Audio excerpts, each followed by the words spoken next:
Hi guys, this is gsnhome.com and I'm here with the unboxing of the Samsung Galaxy A40. We've already unboxed the Galaxy A50, the Galaxy A70 and the Galaxy A80, so we're going down a notch and try to see what a $250 device can bring us. So it's a more atypical unboxing. I've already played with the device. I've skipped the part where I set it up. There's no need for that, so let's have a glance at it. So Samsung Galaxy A40 is supposed to be a smaller brother to the Galaxy A50, as the name says. This time it doesn't have a triple camera, it has a dual camera, and we have it in the beautiful coral hue. I'm thinking it's coral, some people may call it otherwise, like a lighter orange. It's also available in black, white and blue. It debuted around April, it reached Europe recently and is priced at around $250. This backside is supposed to be called 3D Glasstic. It imitates glass very well, but it's in fact plastic, and also plastic is the frame, which looks a bit coppery to me in this lighting. So a pretty light feeling phone with a dual camera and a cheaper alternative to the Galaxy A50. Now let's see what's inside the box of the Galaxy A40. So I'm going to start off with the charger, which is supposed to be pretty fast. Doing charging at, let's see here, 9 volts 1.67 amperes or 5 volts 2.0 amperes. Okay, that checks out. And then we have a cable. It's of the USB Type-C to full USB variety. Meanwhile the Galaxy A70 had USB Type-C to USB Type-C. And then we have a pair of headphones. These ones are closer to the Galaxy J series compared to the Galaxy A series. So the Galaxy A50 and A70 had more premium ones than these ones, which are plasticky and not the most comfortable. And finally, also inside the box, we have this little metal key here used to access the slots. And when I say slots, there is a degree of separation here. If you purchase the dual SIM version of the phone, you're going to have a separate nano SIM, another nano SIM, and the micro SD. They are separate, like the Asus phones.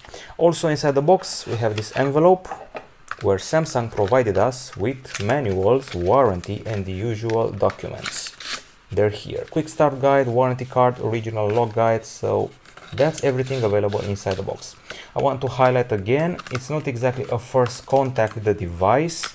I've played with it, I've tested it, done some benchmarks, even some pictures, and it's time to see what's in the box and have a quick glance at it. So let's fire it up. My first impression, it feels very light. It feels like it's close to the footprint of the Galaxy S10e, because even the diagonal isn't far. So it weighs 140 grams, it measures 7.9 millimeters in thickness, the same as the Galaxy A70.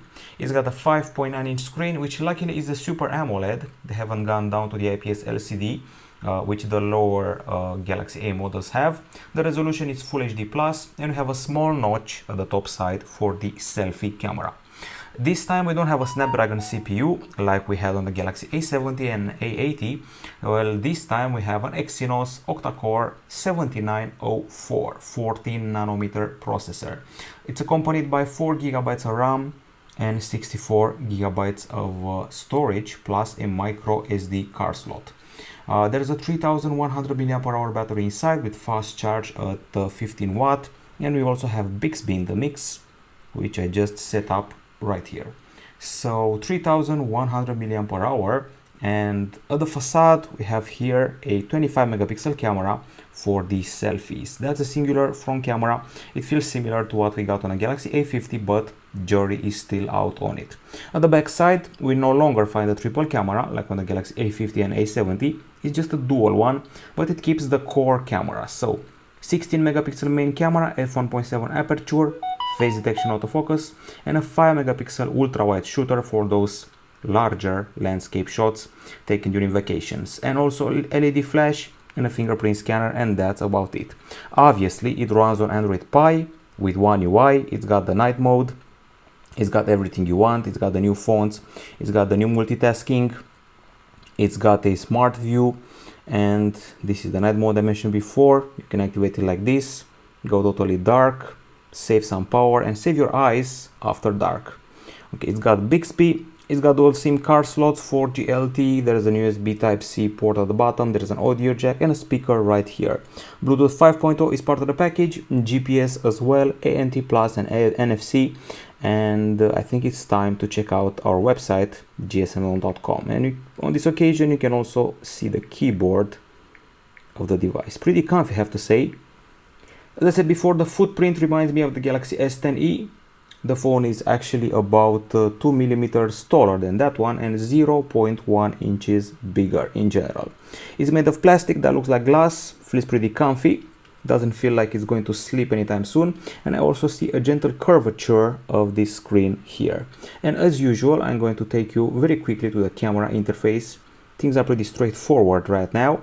So regular camera, switched to the wide angle camera, and we also have an automatic scene optimizer which you can start and stop. Okay, video capture, slow motion, accelerated filming, which is basically hyperlapse or should be, photo taking, and live focus, which is basically bokeh done from software because we do not have a dedicated lens for bokeh. Pro mode, panorama, part of the package, and we've already taken a few shots here, done some benchmarks, and we're getting closer and closer to the review of the device. In the meantime, this has been the unboxing and a presentation of the Samsung Galaxy A40, priced at $250. Is the smaller brother of the Galaxy A50, which we actually liked, and the bigger brother to the Galaxy A20 and A10. That's about it from gsnl.com. This feels like a very compact phone with a mid-range package for, I would say, wide-angle shots during vacation, some music and some video playback on account of the solid battery. This is from gsnl.com. Bye bye.